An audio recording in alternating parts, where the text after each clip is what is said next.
So that is one problem with silos. But late after maybe 2010 and all, government has formulated a policy, and that formulate policy is public-private partnership mode. That means government, along with government means from the government side, FCA will be the a private partner will be the, and they establish silos in different parts of the country, and the grains procured by Food Corporation of India will be stored in this silo. When KV Thomas, the political leader from Kerala, was Minister for Civil Supplies in central government, there was a plan for establishing a silo in Malappuram district, that is near Tirunavaya. If you move to north by train, you can see a railway station called Tirunavaya just near to Kuttipuram. So near that Tirunavaya railway station, there was a proposal to construct there is an FCA go down there. Actually, it's not an FCA go down. FCA go down is in Kuttipuram. There is cement go down there. So adjacent to that, there is a railway yard also there. So they planned to construct a silo there, but that plan was abandoned. But so at several places we have silos, grain silos constructed. So what are silos and how they are used? Uh, in Western countries, the farms, size of the farms are huge. Each farm may be 200, 300, 400 hectares. So each farm will be having individual silos. Their grain storage is in silos only. And each farm will be individual farm will be, that means individual farm houses are they have their own silos. That is pretty common. But here we are, our land holdings are pretty fragmented: 2 acres, 3 acres, 4 acres, 5 acres. So constructing a silo in our country by individual farm holdings is pretty difficult. So that's why government is venturing into it. So let's see about silos. Just a minute, I'll share that presentation. Usually, earlier the silos were constructed with concrete, but nowadays concrete is not the preferred material for construction of silos because it is a bit costly, a bit cumbersome to construct a concrete silo. So nowadays metal silos are the preferred one. If you see some, I don't know whether you have seen it or not. If you visit IRA during your All India tour, after IRA there is a, if you move towards West Delhi, there is an FCA godown after Narayana, a town called Narayana in Delhi. And there you can see a RCC, that is a concrete silo. That's a pretty old one. But nowadays, whatever silos that we construct is metal because construction is pretty easy. We can, or compared to concrete, it is more cheap. And another, usually we construct the metal silos are constructed with corrugated or flat galvanized steel sheet. Steel sheets are used, galvanized steel sheets, so there is no chance of rusting. Corrugated or flat steel sheets. The thickness of the sheet depends upon the capacity of the silos. If we increase the capacity of silo, the thickness of the sheet also will increase. That's usual. And I will show a few pictures of it, then you can understand how it is. I will. This is how a silo looks like. It's a metal. We can consider it as a huge metal drum, and inside this metal drums, grains are stored. This is a silo in a Western country. Here. You can see railway wagons. So this railway wagons will carry grains in bulk, not in bags. And from these wagons, these grains will be uploaded directly into this metal silos. It will be pumped into the metal silo. So that's what it is normally done. So these grains from these wagons will be uploaded directly from this wagon into this drums. I will show a silo in India, operating in India. In India, most of the contract with FCA for silos is with Adani. I think most of you might be familiar with Adani, the company. It is very close to the government. So you can see it's in Punjab. This silo is constructed in Moga, MOGA, Moga district of Punjab. There you can see farmers arriving with grains in trucks as well as tractors. All those trucks and tractors are containing grains, and these grains are these trucks are in bagged ones, but these tractors, it is direct from farmers, it is in bulk only. So this bagging is not convenient because there is no need for bagging in the case of silos. We need it in bulk. If it is in bagged condition, we have to open the bags, again convert it into bulk grains and store it. And this is a overview of it. The trucks will be parked over here. The grains will be unloaded over here. These grains will be transported. You can see a structure, vertical structure. These grains will be mechanically through conveyor belts transported across this structure. This is structure is called as head. I forgot the name. It is head, called as HEAD, head. One more name is there. I forgot it. Whatever it may be.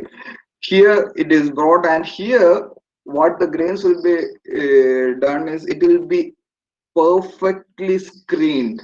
That means it will be removed of all the dust, foreign material, magnetic separators are there to remove all the inert material. Whatever things are there, it will be grains will be thoroughly cleaned over here. This part. Once the grains are thoroughly cleaned, that means whatever the grains which is receiving at the silo facility will be taken over here. It will be screened, it will be cleaned, and only the perfect grains are distributed to this silos. You can see this every silo 1, 2, 3, 4. You can see it over 4, 5, 6, 7, 8. It is 16 plus 4, 20. I think maybe here we have 4 more. So all these silos will be filled from this part only. From using conveyor, the grains will be, you can see it over here. All this is connected. It will be carried over this, and grains will be filled in this silo. And whenever there is a need, it from the bottom, it is again loaded into trucks and transported it into different parts of the country. This is we call it as truck siding silos. We call it as truck siding because usually it is meant for trucks only. But the earlier one which I have seen, because in abroad, it is wagon siding. That means railway wagons uh, can be used to look for loading and unloading of grains instead of trucks. So that it can be through truck siding and wagon siding. So that is how a silo operates. This is now becoming a reality in our country too.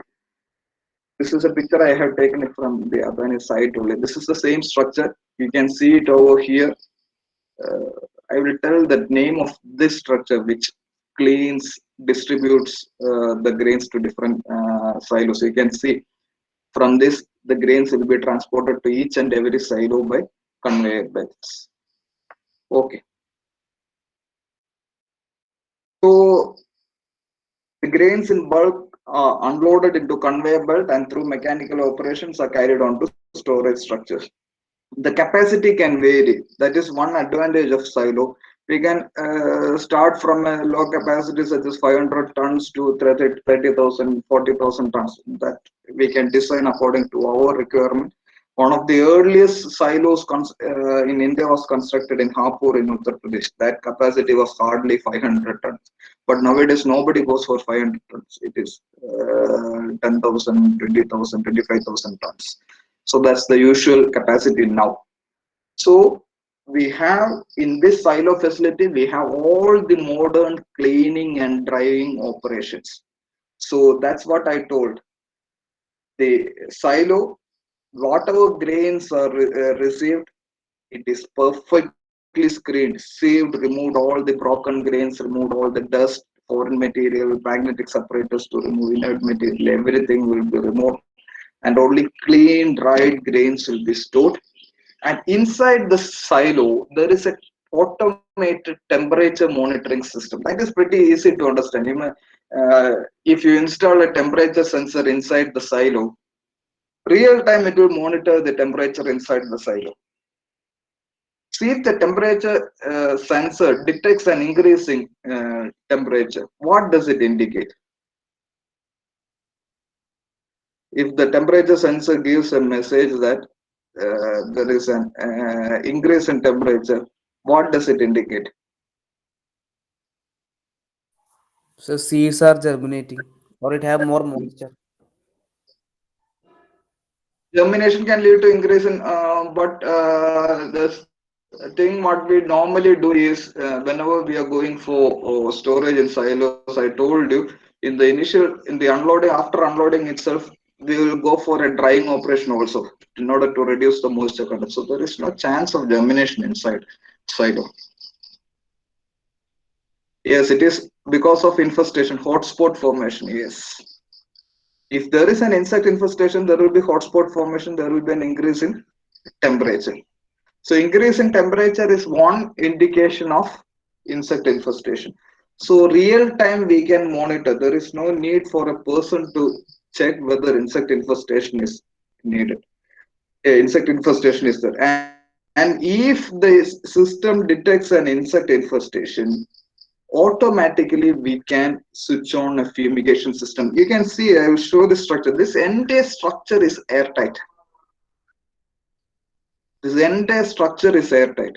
So we can fumigate it pretty easily because we release the fumigant gas into it, entire system will get fumigated quickly. There is no making the godown structures what we normally see in FCA godowns. It's not that perfect airtight. Here the structure is perfectly airtight, so we can go for fumigation easily. So once the system detects the presence of an insect, automatically the fumigation system works. That means the entire silo system is automated. The phosphine will be generated, it will distribute uniformly into the silos. And I told you we have specially designed wagons for truck siding wagon siding silos, where we can automate the unloading and loading operations are also automated. That is the real-time monitoring of the grains and automated disinfestation of the grains. That is the advantage of silos. One more thing that I have read about silos is that inside each silo, they will provide a piping system, and through this piping system, they can pass through hot air. So if they want to dry the grain, they can pass hot air through the piping system inside the silo, and they can dry the grain. That I read about. I don't know whether exactly it is present or not. So drying operations, automated drying operations, all those things can be carried out. Then, what is the advantage of a silo storage system over conventional storage system? Just like we are constructing apartment complexes, apartment complex flats and all utilize the vertical space. Since the land is availability is getting reduced in urban areas, we started constructing vertical structures for providing the housing to people. In the same manner, the space requirement for silos is 1/3 of conventional warehouse because we are using the vertical space. Second one is high-tech preservation techniques to ensure quality and nutrition. That means whatever the grains which are being stored in the silos are preserved based upon modern techniques. Whatever the grains which are received, it is properly processed and then only stored, and the chances of loss is extremely low. because compared to a cap storage, you can see it is the picture I have shown with respect to that Adani storage system in Punjab. It is very close to fields, farmers' fields in Punjab. So cap storage is also like that. Cap storage is also near farmers' fields itself. But this structure, the losses is negligible, and you can store it for a longer time, protecting the grain from weather and other external forces. So there is an improved shelf life. Cap storage, it is 6 to 12 months. In silos, we can store for a longer time. Then I told you about real-time monitoring of temperature, humidity, and insect infestation, transportation in specialized rail wagons. I haven't seen any specialized rail wagons in India. Abroad, I think it's there. And another savings is there is no need for bagging. There is no cost for gunny bags. There is no cost for wooden crates, tarpaulin covers, etc. So additional costs can be removed. The persons required for the labor cost, you can imagine, loading of grains, bagging of grains, unloading of grains, everything needs labor. In India also labor is getting more and more costly, so all those things can be avoided. You must have seen how grains are harvested using combine harvesters. Once the grains are harvested, the grains are transported in bulk from combine harvesters into trucks. If you ever seen any combine harvester work in the field, there also we are harvesting it in bulk. It is dumped into trucks or tractors. So it can be directly transported to the silo storage. There is no need for bagging. It can be directly uploaded. If the moisture content is a bit high, it will get dried in that silo system itself. So this is the future of storage in our country also. Though it's, if we tell this to any Western people, they told us that it's pretty old technology, but in our country, it's becoming more and more popularity. This is what we have discussed. This is another picture of it.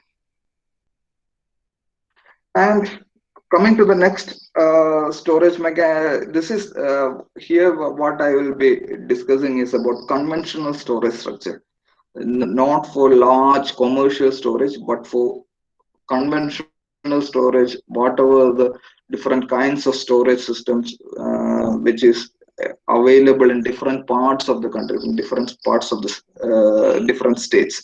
You might have studied, I told you about Patayam, which was in use in Kerala, and it was constructed of wood because of the plenty availability of wood.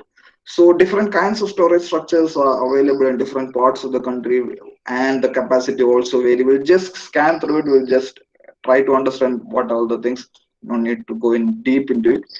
We have straw storage structures where straw is easily available. I told you all these conventional storage structures were made of locally available material, just like timber in case of Kerala. Bamboo or reed storage structures, where bamboo are available, masonry storage structures, earthen storage structures, underground storage structures, etc. So these are the usual materials with which these conventional storage structures were constructed. In different states, we have different storage structures. In Orissa and AP, we have Khani or Patra, that's the local name. For those who are from AP, have you heard about anything about Khani or Patra? I don't know whether it's there or not.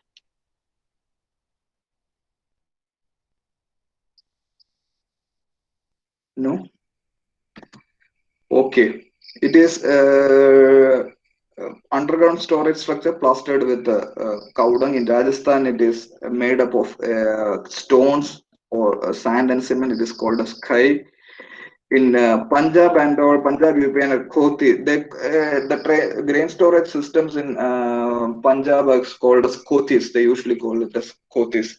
It is made up of unburned clay mixed with straw and mud. In Mysore and all, it is Kanagi, which is made up of bamboo.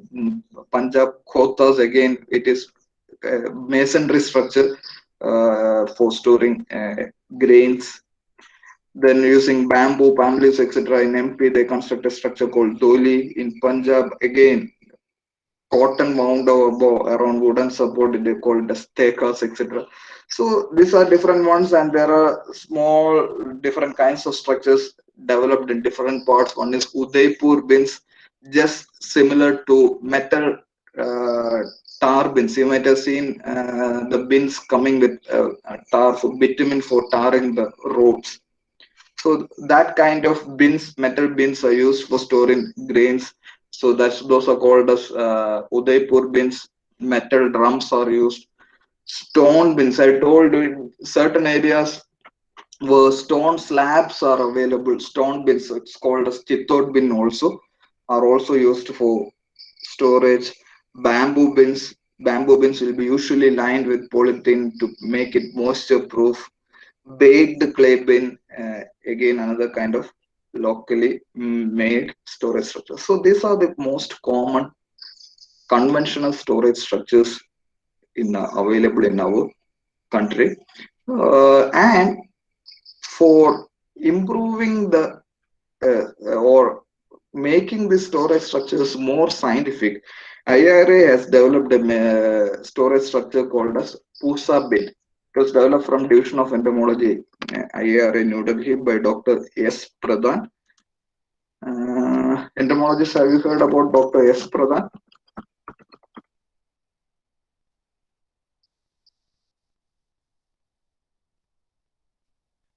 Actually, he was, yes, Neem locust, yes.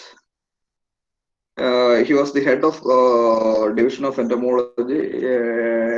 He was a well-known scientist credited with several findings. So this Pusa bin was developed in IRA. Actually, it's a modification of maybe Kotis, what we have discussed in the structure in Punjab. But some scientific element is added to it to make that structure rat proof, insect proof, moisture proof, and airtight. I think you might have studied this during your UG. I don't know. I teach in UG in horticulture college. I don't know about other colleges. Here, the structure is rat proof, insect proof, moisture proof, and airtight. So that's the parameters that we normally address. That means whatever the structure we construct, it should be rat proof, insect proof, moisture proof, and airtight. I will draw the structure just a minute. I will try to draw it, then you can easily understand.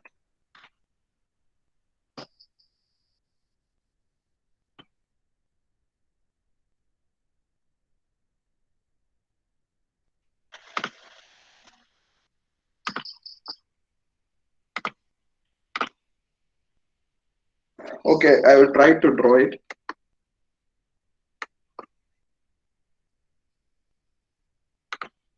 See, we will have a platform.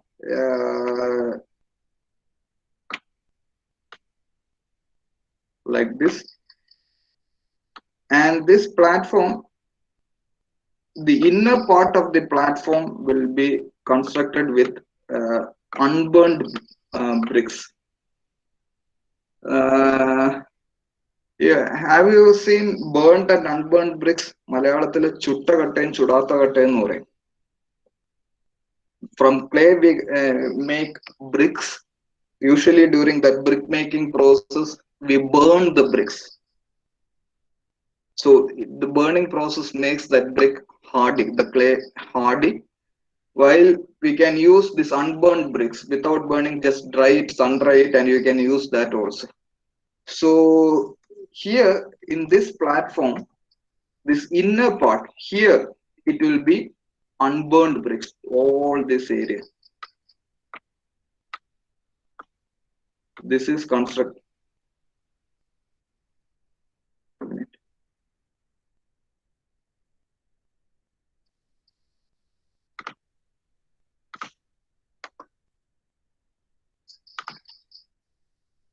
This is constructed with unburned bricks, and this outer periphery of this platform will be constructed with burned bricks, more harder burned bricks. So inner part is constructed with unburned bricks, and outer periphery is constructed with burned bricks. And above this platform, we will lay a polythene sheet of 700 gauge thickness. So Over the platform, we will lay a polythene sheet, and that polythene sheet will be of 700 gauge thickness. And above the polythene sheet, so we have a platform, above that we have a polythene sheet, and above the polythene sheet also we will, so I am laying a polythene sheet over here. Consider we will lay a bigger polythene sheet. Okay, so the entire platform is covered with the polythene sheet, and above the polythene sheet we will lay again, this part we will lay again a layer of unburned bricks again. So actually we have a to structure a platform with two layers, and between these two layers we have a layer of plastic sheet. Base we have a layer, middle we have a plastic sheet, and top again we have a layer of unburned bricks. So this top layer, it won't be reaching the peripheral part where we are constructed with the burned bricks. It will be only up to the portion where we are middle area, inside area where we are constructed with unburned bricks. Then we will fold this entire sheet to the top. Inside also we will construct a wall here. We will construct a wall. I will construct the wall over here. See, this will be the wall. Again, the wall is also constructed just like the platform, wherein we have two walls, and in between these two walls we have the plastic sheet. And this inner wall, it will be constructed with unburned bricks, and the outer wall of above up to 45 centimeter, it will be constructed with burned bricks, and above that we will construct with unburned bricks. So actually Pusa bin is a double walled structure. Everywhere it is a double wall. Base we have two walls, inside we have a plastic sheet. On the sides also we have two walls, inside we have sandwiched a plastic sheet. Roof also it is double walled with a plastic sheet in sandwiched in between. And the peripheral area for the platform as well as the peripheral 45 centimeter up to 45 centimeter height, it is constructed with burned bricks.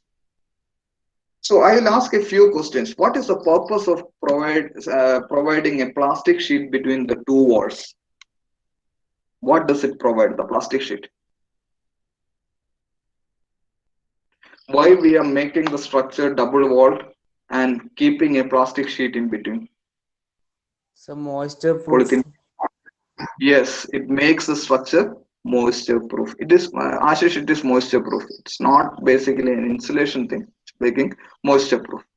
So why we are keeping the peripheral part of the structure up to about 45 centimeter height, and on the base also the periphery we are constructing it with burned bricks. Why we are going for burned bricks and all other parts with unburned bricks?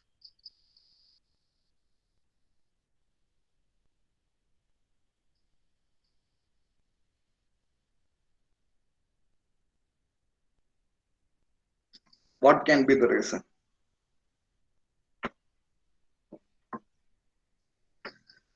Why we don't go for unburned bricks? Unburned bricks are pretty cheap for a farmer in North India and all. Cost is one thing, yes. Then why we can't go for entire structure with unburned bricks?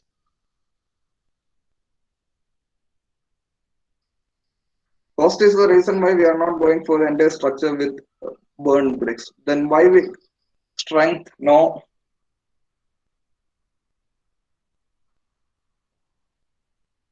Anyone who can make a better guess? Burned bricks makes the structure rodent proof. Rodents cannot bore through burned bricks, but they can bore through unburned bricks. Unburned bricks are not that strong. Burned bricks are strong, hard, so that rodents cannot bore. So that's why periphery of the platform as well as the walls up to 45 centimeter height, we are constructing it with burned bricks so that rodents cannot enter. So what we have made, the structure with the help of the polythene sheet, we have made it moisture proof. With the use of burned bricks up to a certain height, we have made the structure rodent proof. So that's with respect to Pusa bin. So it is rat proof, insect proof, moisture proof, and airtight. The entire structure, if it is once it is completely covered, it is completely covered structure. Top also, roof also, it is covered, double layered with plastic sheet. So it will become airtight. So once it becomes airtight, it will become insect proof also. So the platform outer area we will construct with burned bricks, inner area with unburned bricks, and we will lay a polythene sheet of 700 gauge thickness above the platform.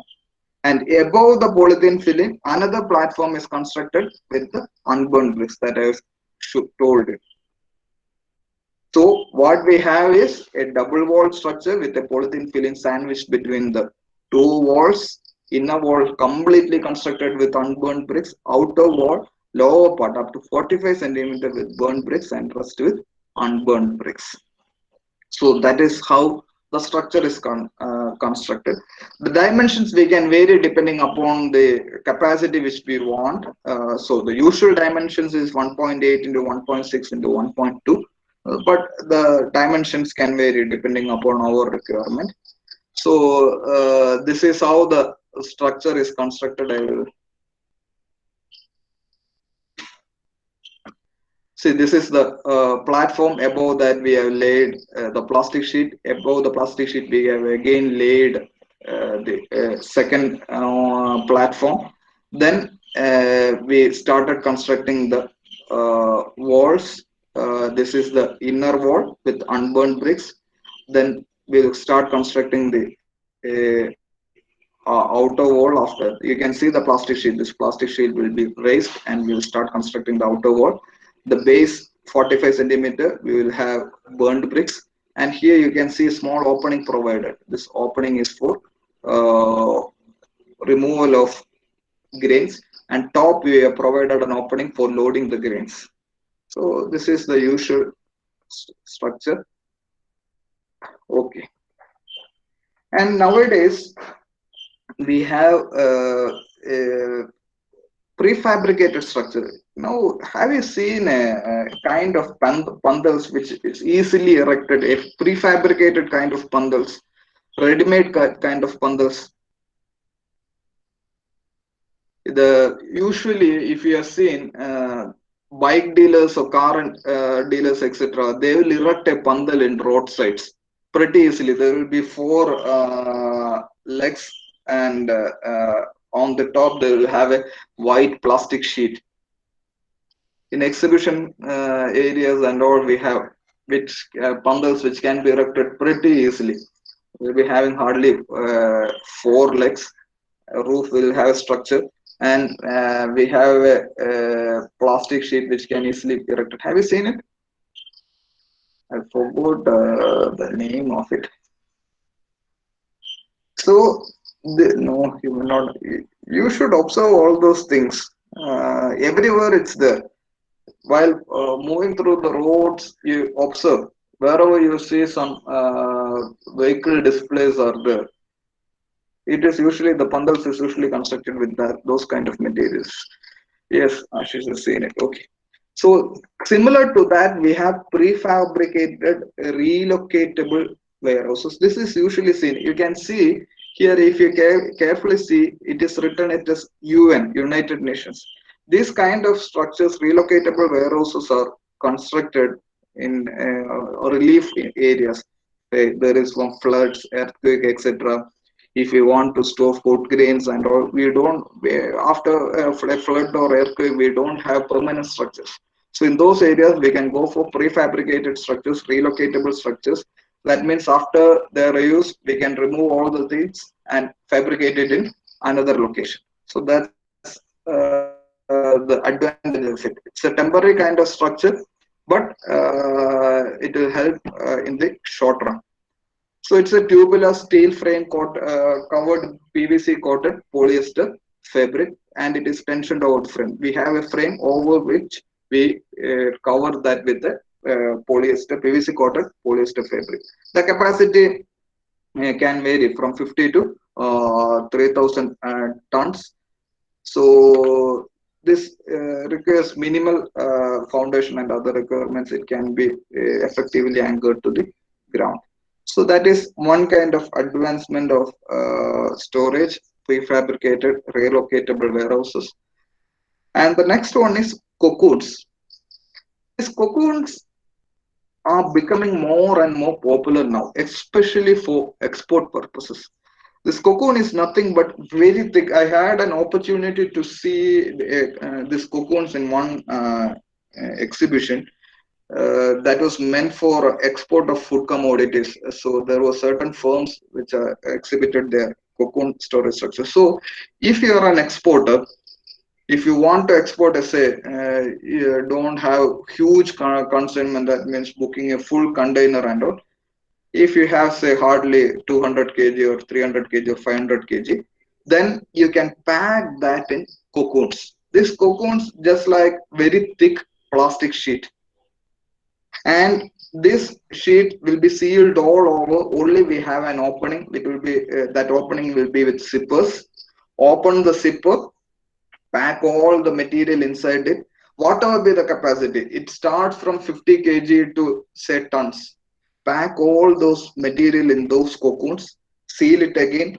The zippers also can be perfectly, there is double sealing in that opening also, so the entire thing will be perfectly sealed, and that structure can be exported. This is mainly meant for export, because if you are in export, what normally happens is that in shipments, usually it takes, say, Europe or US, it takes 30 to 60 days for the transit. So during that time, normally this containers and all, it's meant, usually they say that it is perfectly fumigated. Most of the times it is not so. So if you are storing the commodity in the containers which is not well fumigated, the insects remaining inside the containers will gain entry into this stored grains or any food material. So once it reaches the importing country, they will reject the consignment. So usually nowadays exporters prefer to pack their commodities in these cocoons, because if the commodity is in the cocoon, the chances of infestation from outside is low. And another thing is that if you are packing in cocoon, you can fumigate it also. One thing what you can do is, in this cocoon, nowadays we have provision for, there are certain companies. One of my friend is working in pest control India, who do all this. That company does all these operations. So what they will do is they will have an opening it over one end of this cocoon, and they will have another opening over here. So what they will do is they will pump carbon dioxide into this cocoon, and they will remove all the air inside the cocoon from the other side. So from one end they will remove the entire air, from the other end they will pump carbon dioxide. So after this process, the entire cocoon will be filled with carbon dioxide. They will seal it and export it. The advantage is that there is no chance of insect development, because the entire cocoon is airtight. And if you are pumped in carbon dioxide, this carbon dioxide rich environment prevents the multiplication of insects. So these are cocoons which is nowadays extremely popular. These are tough, flexible, UV resistant PVC enclosures sealed with zippers. It's light in weight, it can be delivered easily to the site. Just it can be folded once material is not there, just like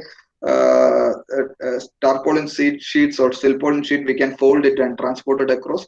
The capacity varies from kgs. Given it is 5 to 50 tons. I have seen it is a minimum quantity is 50 kg also. It's available. It prevents insect, water, and water vapor penetration into the food material. So different capacity we can fabricate. So these are the different kinds of storage structures. I am not going into godown management. Godown management will take after taking up fumigation.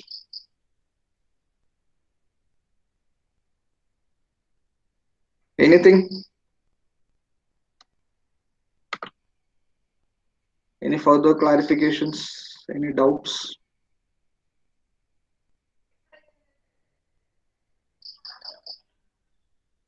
Okay, then tomorrow I won't be taking class.